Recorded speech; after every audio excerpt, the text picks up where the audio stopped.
Alright, welcome back ladies and gentlemen to another layout update. First off, I want to extend a huge thank you to Awesome Railfan, who was able to program all of my locomotives to work very similar together. This has been a huge improvement for my layout because now it can actually run really nice consists without having to have a dummy locomotive. He managed to do it all fairly easy. It didn't take him too long, so I was really grateful for him to do that, and again, thank you very much. Alright, so another problem I've come across with my AC4400, right in front of me, is that the couplers are in fact far too low. Whenever it comes up the grade on the other side of the layout, up to the right, it will disconnect itself. I've tried doing shims and everything, and I can't put enough shims in there and that the coupler actually stops turning, so if any of you can let me know on something I could do, that would be really appreciated. And just leave it in the comments below or send me a private message. Alright, so moving on to a project that I've completed nearly is Awesome Railfan CEFX SD40-2. I finally got all the decals on it except for the number boards on the top. I've decided to get the number board decal kit, which I haven't gotten yet. So the number boards on the top of the locomotive and back look pretty decent as they already are. So, and other than that, all I have to do is put the windows back in, install LED lights, which that's going to involve drilling these two lights out, but I have to get a jig to do that or something. And as well as I still have to put these two ditch lights on the locomotive roughly about there. But anyway, that's that project basically completed. I'll have some more videos on it. I just remembered there's one more thing I have left to do, which is install the KD couplers on each end. It's not relatively hard, I just gotta find a screw I can also use in the back.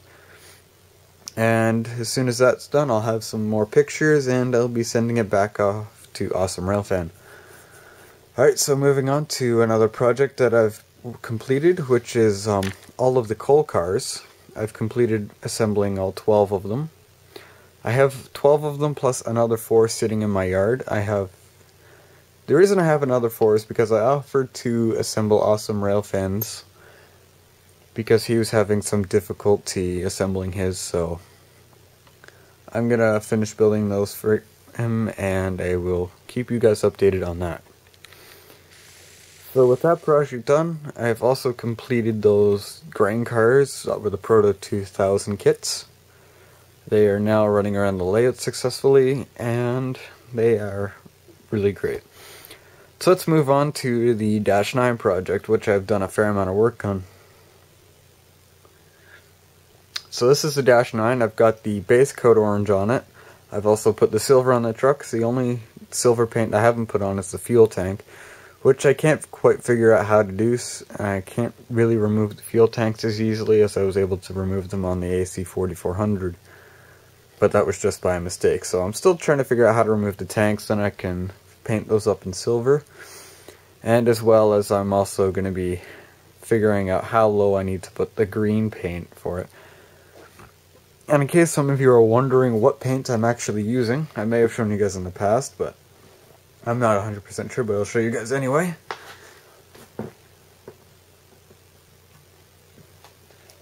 Now, I'm almost guaranteeing you guys you will not forget the names of these 3 paints. I'll just set them on the layout here. And this is even what the decal kit recommended I use. So, I have the BNSF orange, BNSF silver, and BNSF green. So, yeah, those are the paints that was recommended to use, and those are what I'm using, and as you can see, it's turning out really nicely. I will continue to keep you guys posted up on this repaint. Hopefully it turns out just as good as the SD40-2, if not better. And other than that, I have done a little bit of work on a Soo Line SD40-2, which I'm in the middle of fixing the couplers on. Mainly because you really have to push in on the shell to and on the frame to get them to go back together properly. I'm going to just show you guys what I'm talking about, if the camera frame will even show it. Let's just take a look here. Alright, so what I need to do is I need to actually file these down without affecting the screw, because when I put the shell back on the locomotive, it has a really hard time putting the coupler boxes in. And as well as another thing, I believe this coder is basically done for. No matter what we've tried, I've cleaned up everything, I've put it all back together, and nothing's working. So I'm probably just gonna do Awesome Railfan a favor and just get the Digitrax DH123 decoder that I've put in my CEFX and KCS locomotive and put it in this for him, because this decoder just isn't working anymore. The only thing that really does work with it is the light, and we can't even figure out what road number it is. We've tried everything. So we're just going to put a new decoder in it after I fix the shell work, and I'll keep you guys updated on that. And in case some of you guys are wondering what Soo line it is this one.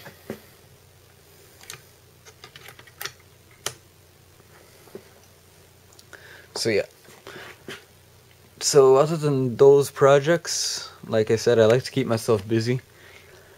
So I'll keep you guys updated on that. And actually, one thing I'm going to go back to with the Dash 9 is that I've heard a rumor, and I'm pretty sure it's true, that Tsunami Sound Decoders is coming out with a 8-pin sound decoder.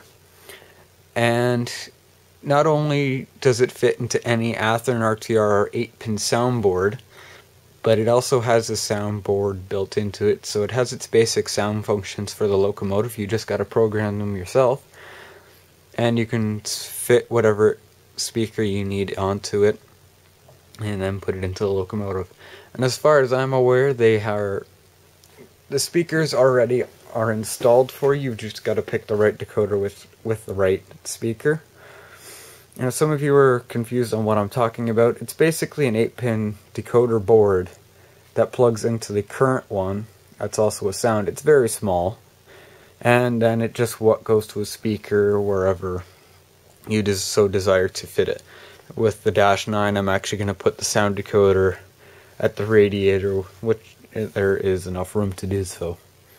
Maybe with some of my other 8-pin 8-pin board locomotives, like for example the Soo line, you can put it in the speaker in the back here or elsewhere in the locomotive where there is enough room to put a oval speaker. But yeah, other than all of that, that is basically it for now. I hope you guys have enjoyed, and stay tuned for more layout updates. Thanks for watching. See you later.